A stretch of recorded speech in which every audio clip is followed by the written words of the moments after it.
nula, es cero.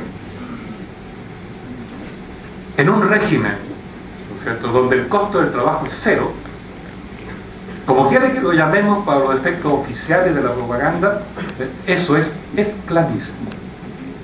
Eso es esclavitud. Donde el trabajo es costo cero, eso es esclavitud. ¿Qué pasaba en la hacienda con el inquilino? Lo que podían pagarle por el salario del trabajo que él hacía para la hacienda, o del peón obligado, o de los peones obligados, ¿no es cierto? Si el costo del arriendo superaba la suma de los ingresos salariales de su familia, y quedaba endeudado y no podía irse. Costo cero. Esa es plusvalía total. Ni siquiera Marx calculó eso. Marx habló de plusvalía absoluta. Y la plusvalía absoluta, cuando uno le recortan un buen pedazo del salario, pero al final le pagan un salario. En Chile, la historia de la plusvalía absoluta definió la situación de la clase popular más o menos en 1850 como hasta 1915, 1920. Por esos años 1910, 1920 aparece la plusvalía absoluta, cuando en Chile existió el régimen taylorista. Es sintomático que la fábrica Yarur operó con régimen taylorista. Y por eso no bien salió Allende, los trabajadores de Yarur inmediatamente le mandaron decir, a los 2 meses que había salido Allende, presidente, estatiza Yarur. Y Allende se negó. Y se enojó. Y se pelearon y se insultaron recíprocamente los obreros de Yarur con Allende, porque Allende se negaba. Al final ganaron los trabajadores y Yarur fue estatizada. Régimen taylorista. En cambio, la compañía refinería de azúcar de Viña, la Kraft, que era propiedad de la familia Bernstein, ahí operaba el régimen fordista, que pagaban mejores salarios, asignación familiar, tenían un estadio, tenían la población obrera, ¿no es cierto? Hablaba de la familia industrial, toda la prédica de Henry Ford. Ganó Allende, llegó la sugerencia, estatizar la Kraft, los trabajadores dijeron no.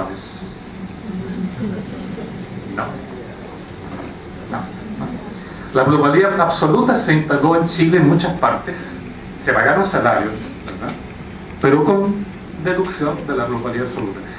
Y es interesante que también la plusvalía relativa figuró en este país, más o menos, digamos, época de la Corfo, la otra Corfo, digamos, no la actual, entre 1988 y 73, donde las empresas tienden a actuar con régimen fordista, y el fordismo se caracteriza, ustedes saben, porque amplía la escala de operaciones, gana mucha plata, le sobra, porque la maquinaria le va aumentando la productividad, entonces puede pagarle mejores salarios al trabajador. Y aparece la asignación familiar, y el contrato permanente, etcétera, etcétera, y grandes sindicatos, ¿verdad? Y aparece una especie de clase obrera regaloneada. También tuvimos esa plusvalía. Pero Pinochet, que desindustrializó el país, que restableció la hegemonía del capital comercial financiero, más comercial que financiero, ¿no es cierto?, permitió la reconstitución de la plusvalía. Y es bien interesante preguntarse qué plusvalía opera hoy en Chile. Hoy día hay un debate muy interesante, ¿no es cierto?, si se paga salario ético o el salario mínimo. De nuevo están discutiendo eso, y hay acuerdo entre la Concertación y el gobierno de que hay que mantener el salario mínimo bajo. Bueno, si el salario es 180, pongamos 160, de lo mismo, ahí ya está la plusvalía absoluta recortada, que no es menor. Pero hoy día pasa lo siguiente, ¿no? El negocio hoy día del capital comercial, del capital financiero, y por eso es que se generó la crisis en Wall Street, el negocio está en que se paga el salario reducido como está y todo se paga, pero enseguida no bien se paga el salario y cae encima una jauría de instancias mercantiles para incrementar, incentivar, inducir el consumo del trabajador más allá de lo que le permite el salario real. ¿Cómo? A través de la deuda, a través del crédito. tenemos alrededor de 6 u 8 millones de tarjetas de crédito bancarias, alrededor de 12 o 14 millones de tarjetas de crédito comerciales. Y tenemos promedio que sacó Mercurio el otro día, que se lo cité hace un rato, de que la clase trabajadora que trabaja en empresa grande, no la microempresa, están viviendo con una deuda de 3 veces su salario.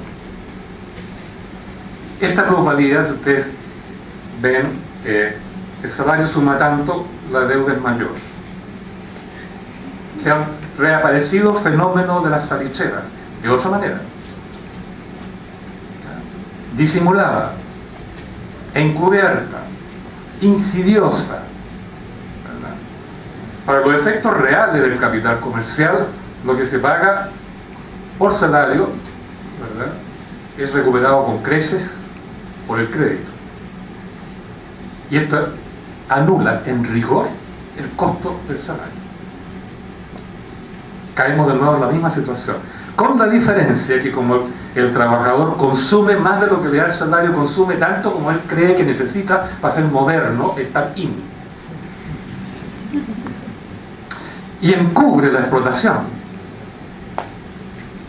El crédito encubre la explotación. Y lo que es peor, y esto sí que es peor, como decía el viejo, no, el joven Marx, no el viejo Marx, el joven Marx. Que es bueno citarlo de vez en cuando, el joven Marx.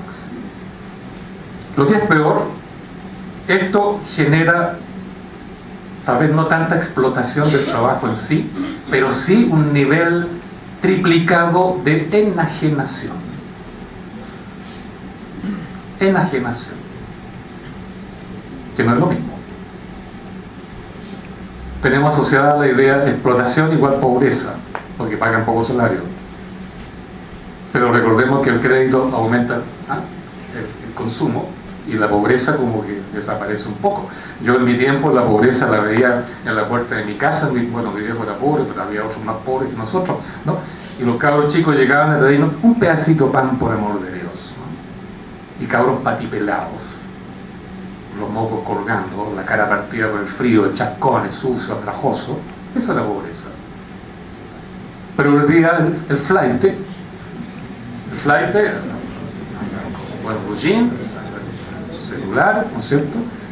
No es la pobreza lo que le aflige, es otra cosa. Es otra cosa. Entonces, como diríamos, la plusvalía actual es muy extremadamente insidiosa, porque encubre la explotación, no nos hace sentirnos pobres, pero nos enajena en un consumo que poquito que nos fijemos es esencialmente individualista, porque la gente que tiene pocos recursos, el consumo de la cual es capaz es individualista. Mi blue jean, mi celular, mi, qué sé yo, laptop, lo que sea, porque todo es comprable hoy día de crédito. Hasta puedo tener un auto si pago 48 letras. ¿Sí? Pero es individualista, porque además no es el consumo para todo el proyecto familiar, porque no me alcanza para financiar toda una familia. Entonces hay ahí una enajenación que el joven Marx, que estaba citando, es decir, no hay peor enajenación que cuando el sistema capitalista rompe el lazo comunitario y genera procesos de individuación creciente. La individuación para él es la peor enajenación, porque se perdía la condición fundamental del hombre, que es su socialidad. Su socialidad.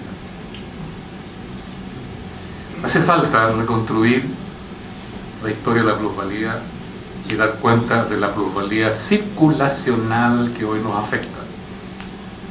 Porque la mercantilización de la educación, de la salud, el hecho que nos hayan enajenado el fondo social, que cotizamos, ¿no es cierto?, la AFP, y que la maneje el capital extranjero en invertir en cualquier cosa, forma parte de la misma plusvalía de circulación. Porque el dinero nuestro que, digamos, hoy día es bien importante decirlo, una cosa es la propiedad y otra cosa es la administración de las propiedades. Hoy día la propiedad vale poco. La administración de las propiedades es lo que hoy día domina. Por eso la AFP, que tienen un fondo de capital de $120.000 millones, una cantidad monstruosa,